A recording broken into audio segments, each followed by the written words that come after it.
First time మా దగ్గరికి meeting వచ్చినప్పుడు మణిపూర్కి సహాయం చేయాలనే విషయాల్లో మేము మాట్లాడుకుంటున్నాం. అన్న దగ్గర కొంచెం అమౌంట్ ఉంది, మణిపూర్కి మళ్ళీ పంపించండి అని అన్నప్పుడు తప్పకుండా పంపుతాను.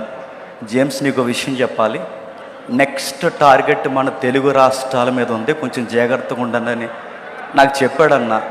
ఆ మాట చెప్పిన తర్వాత అది ఆయనకే జరగడం ఈ రోజుకి నేను తట్టుకోలేకపోతున్నాను. ఆ మాటని మాకు జాగ్రత్త చెప్పిన ఆయనకే మొట్టమొదటి ప్రమాదం జరగడం, తెలుగు రాష్ట్రాల మీద మళ్ళీ కన్ను పడింది, జాగ్రత్తగా ఉండండి. ఏది ఏమైనా మరలా ఇంకా ఏ సేవకులకి ఇలా జరగకూడదని కోరుకుంటున్నాను. మన క్రైస్తవ్యంలో ఒక ఐక్యత ఉండాలి, ఇలా జరుగుతుందని దీన్ని ఫాలోఅప్ చేసే పెద్దలు ఉండాలి. చనిపోయిన తర్వాత ఎంత సానుభూతి చూపిస్తున్నారు, ప్రమాదానికి ముందే అందరూ ఒక ఐక్యతతో ఉంటే ఇంకా బాగుంటుందని మనస్ఫూర్తిగా కోరుకుంటూ అన్నకి ఆయన కుటుంబానికి నేను ప్రగాఢ సానుభూతి తెలియజేస్తున్నాను. సరే.